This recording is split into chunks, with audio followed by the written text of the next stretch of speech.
अस्सलाम वालेकुम नाज़रीन, आवाज़ न्यूज़ में आपको खुश आमदीद कहते हैं। मैं हूं doctor Hafeez Anju. Bureau chief Asad Suri की रिपोर्ट के मुताबिक Punjab education foundation chairman PEF Sardar Aftab Akbar Khan की सरबराही में 75वीं बोर्ड ऑफ डायरेक्टर्स का इजलास चेयरमैन पैफ की दावत पर district council government guest house Kallar Kahar के पुरफिजा मकाम पर किया गया। इजलास के तमाम तर अखराजात बतौर मेज़बान चेयरमैन पैफ ने ज़ाती तौर पर बर्दाश्त किए। पार्टनर स्कूलों की फंडिंग में इजाफे की तजवीज़ मंजूर, फी बच्चा 50 रुपये से 100 रुपये इजाफा। हुकूमत पंजाब की तरफ से फंडिंग बढ़ाने पर मशरूत पैफ में काम करने वाले 10 माजूर मुलाजमीन को माहाना 2000 रुपये सफरी अलाउंस दिया जाएगा। Lahore 12 April chairman Punjab education foundation Sardar Aftab Ahmad Khan की सरबराही में बोर्ड ऑफ डायरेक्टर्स का 75वां इजलास district council government guest house Kallar Kahar में मुनक़िद हुआ, जिसमें बोर्ड मेंबरान MPA Sania Kamran, additional secretary schools Farid Sheikh, नुमाइंदा यूनिवर्सिटी ऑफ एजुकेशन डॉक्टर इंतजार हुसैन ने शिरकत की और MPA Shandana Gulzar Khan, IT expert doctor Basit Ali, barrister Syed Raza Ali, barrister Muhammad Ahmad Pasmanda, P&D department से Khalid Sultan, social welfare department से मोहम्मद सलमान ऑनलाइन इजलास में शरीक हुए। बोर्ड के 75वें इजलास का इनेकाद चेयरमैन पैफ की खुसूसी दावत पर कलर कहार के पुरफिजा मकाम पर किया गया, जहां चेयरमैन पैफ की तरफ से तमाम बोर्ड मेंबर्स के लिए दोहराने का भी एहतमाम किया गया। इजलास के तमाम तर अखराजात चेयरमैन पैफ सरदार आफ्ताब अकबर खान ने ज़ाती तौर पर बर्दाश्त किए।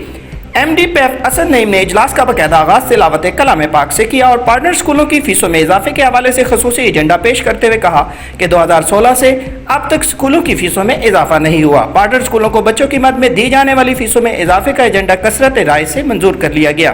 तमाम फीसों में इजाफा अगले माली साल का 2021 से 22 हुकूमत पंजाब की तरफ से बजट बढ़ाने से मशरूत किया गया है। एजेंडे के मुताबिक तीसरी ता पंजुम जमात तक फी बच्चा 50 रुपये, क्लास शशुम ता हश्तुम 100 रुपये फी बच्चा इजाफा किया जाएगा। इजलास में बोर्ड मेंबरान ने बहस करते हुए कहा कि पंजाब में क्लास शशुम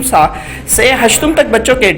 ड्रॉप आउट की शरह बहुत ज़्यादा है और बच्चे इस उम्र में चाइल्ड लेबर की तरफ जाते हैं, इसलिए इन बच्चों की फीस में ज़्यादा इजाफा किया गया है ताकि ड्रॉप आउट की शरह को कम किया जा सके और ज़्यादा से ज़्यादा आउट ऑफ स्कूल बच्चों को पैफ के स्कूलों में मियारी तालीम दी जा सके। बोर्ड के 75वें इजलास में पैफ का बजट अगले माली साल 2021 से 22 के लिए तकरीबन 25 अरब करने पर मुतफिका तौर पर बोर्ड मेंबरान ने हामी भरी। ताहम हतमी मंजूरी हुकूमत पंजाब के माली मामलात को देखते हुए की जाएगी। इजलास में EOS की न्यू नॉमिनेशन के हवाले से एजेंडा पेश करते हुए MD पैफ ने कहा कि EVS प्रोग्राम से ताल्लुक़ रखने वाले 25 स्कूलों को जनवरी 2020 में नए दाखिले करने की इजाज़त दी गई थी, जिनकी वेरिफिकेशन मार्च 2020 में होनी थी, जो कोरोना वबा के बाइस ना हो सकी। अब जबकि 75,000 बच्चों के बेफारम फिजिकल वेरिफिकेशन मुकम्मल हो गई है, लिहाजा इन स्कूलों को सितंबर 2020 से तमाम बकायाजात देने की इजाज़त दी जाए।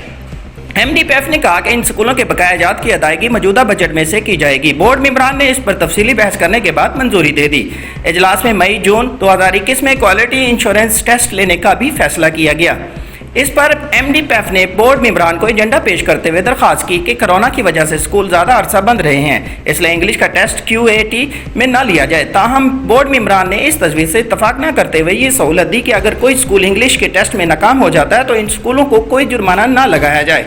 MD पैफ ने कहा कि जो स्कूल QAT में 2 मरतबा फेल हो गए थे, उन तमाम स्कूलों की आधी फंडिंग रोक ली गई थी और इन स्कूलों को पूरी फंडिंग इसी सूरत में जारी की जाएगी अगर वो QAT पास करेंगे, इसलिए स्कूलों का QAT लेना ज़रूरी है। इजलास में माजूर मुलाजमीन के सफरी अलाउंस के हवाले से बहस करते हुए तमाम बोर्ड मेंबरान ने कसरत राय से पैफ के 10 माजूर मुलाजमीन को माहाना 2000 रुपये सफरी अलाउंस देने की भी मंजूरी दी। इजलास के आखिर में चेयरमैन पैफ सरदार आफ्ताब अकबर खान ने तमाम बोर्ड मेंबरान का शुक्रिया अदा करते हुए कहा कि तमाम बोर्ड मेंबरान मेरी दावत पर इतना सफ़र करके मेरे हलके में तशरीफ़ लाए, जिस पर मैं आप सबका ममनून हूँ। चेयरमैन पैफ ने कहा कि कलर कहार मेरे हलके में शामिल है और आप सब लोग यहाँ पर मेरे मेहमान हैं, इसलिए इजलास के तमाम तर अखराजात मैं अपनी जेब से अदा करूँगा और इन तमाम अखराजात का बोझ इदारे पर नहीं डाला जाएगा। MD पैफ ने चेयरमैन पैफ की इस मेज़बानी पर शुक्रिया अदा करते हुए कहा कि जो भी अफसरान लाहौर, रावलपिंडी और मुल्तान से इस इजलास में तशरीफ़ लाए हैं, तमाम ने मुत्तफ़िक़ तौर पर फैसला किया है कि इजलास में शिरकत के सफरी अखराजात इदारे से नहीं लेंगे। तमाम बोर्ड मेंबरान ने पुरफिजा मकाम पर बोर्ड का इजलास मुनक़िद करने और पुरतकल्लुफ़ दोहराने पर चेयरमैन पैफ सरदार आफ्ताब अकबर खान का शुक्रिया अदा किया और कहा कि कलर कहार झील के खूबसूरत मकाम पर न सिर्फ चेयरमैन पैफ की मेहमान नवाजी से लुत्फ़ अंदोज़ हुए, बल्कि बोर्ड के इजलास में शिरकत करके उनका वक्त और भी कीमती हो गया। मज़ीद बरां तमाम बोर्ड मेंबरान ने अपना फी मेंबर 10,000 का एजाज़ वफात पाने वाले अफीसर अरसलान अली के अला खाना को देने की ख्वाहिश का इजहार किया, जिस पर चेयरमैन पैफ ने खुशी का इजहार करते हुए इनकी तजवीज़ को सराहा और उनका शुक्रिया अदा किया।